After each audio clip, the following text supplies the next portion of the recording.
okay. It's a good week of practice so far here in Westwood, and the guys will be off tomorrow, and then we'll head up to San Francisco tomorrow. And Monday afternoon we get there, we'll do a little walkthrough, team run, kind of shake it out, and then get into our normal routine on Tuesday. And try to lock in and be focused and razor sharp for the game on Saturday against what's a really good Nebraska team. When you watch them on film, they're very impressive. I think you have to throw the record out. You recognize that 8 of their games were decided by 8 points or less. They beat one of the teams playing in the Final Four. They had a really tough schedule, and they play well. So it's a great challenge for us. I think our guys are excited. We had a great week here, and we'll go up there and enjoy some of the festivities, but really just lock in on trying to play our best on Saturday night at 6:20. So that's it. How's Noel doing? We came out here that one day, which he probably shouldn't have, but he's a typical football coach, and he's doing okay. I think he has a doctor's appointment on Monday morning here, and then hopefully he can get up to San Francisco.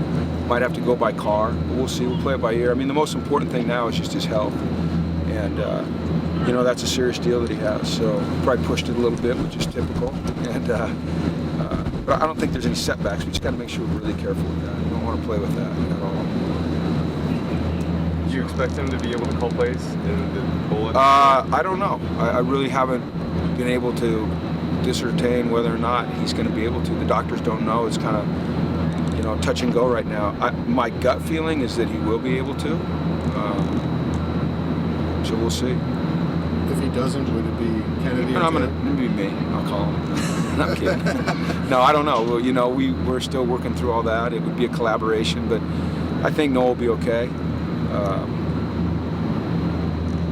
We'll see. Might just let Josh call him. Who knows? Or Jake. We'll see. We'll figure it out. We got a plan. We just don't know which way we'll go yet. Like I said, I hope Noel can play him, even if he has to call him, even if he has to sit in the press box. We talked about that as an option as well, where he can kind of be away from the the emotion of the whole thing and still call it. So.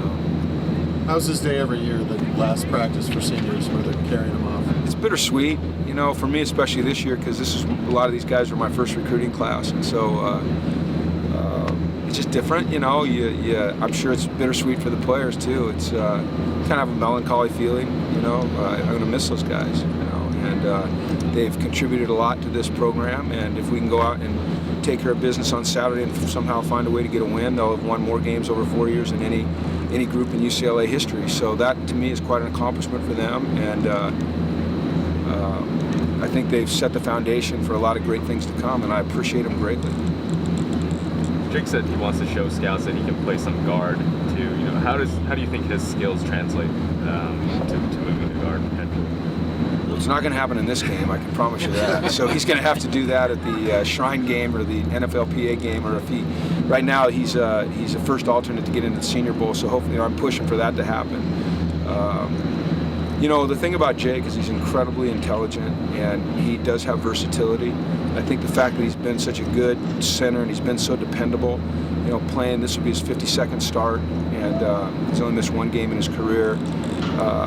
I think he's a guy that has a lot of value at the next level because he can probably play all 3 inside spots without a lot of practice. And so, when you're in an NFL team, only suits up 7 offensive linemen for a game. So, you'll have 3 tackles and you'll have 4 inside guys. And so that fourth inside guy has to play either guard and center, and I think Jake can do that. Because they don't suit up 7 offensive linemen. It's rare to suit up 8 offensive linemen for an NFL game. How's Kenny Lacey? He practiced yesterday and today, so hopefully he's better. We've been getting some other guys some work in there as well, just in case. But I hope he's able to play. I think he'll be able to. He's a lot better today. Did you have an opportunity for a young guy scrimmage? Yeah, we did. We had I should let you guys in for it. We had a young guy scrimmage. We ended the whole thing with a young guy scrimmage, and we made the quarterbacks live, which was a first for us, and it was good. And we ended it with a goal line, and the defense came up with a 4th and 1 stop. Actually caused a fumble and ran it back for a touchdown, so it was pretty good. It was fun. I mean, they get excited about that, and reward those guys for all the hard work that they do on the service teams. And it was fun. Guys get excited about it. Among the guys that redshirted this season, are there any guys that stood out in terms of their development? Yeah, absolutely. I mean, I'll tell you that Rick Wade really stood out. He's going to be a really good football player. He could play defensive end or tight end. Keyshawn Lucier South really stood out. Colin Samuels really stood out. Andre James really stood out. Trying to think of other guys, but Maybe Josh Muraboko. Andre James and those guys I mentioned really stood out. Yeah, Josh came along, but just someone that really jumped out at you. It was more those four, those three on defense and those four overall that really caught your eye. And then we'll see what the ruling will be on Josh Woods. We're still working on that. And if he's a redshirt, then he stood out as well. He's 227 pounds now, I think, and he came in, 202, and it's solid weight. He looks great. Keyshawn's gained, he's 230, he looks great. Colin Samuels is, he was named the Scout Team Player of the Year at our banquet. He looked great. But a lot of guys have done good work.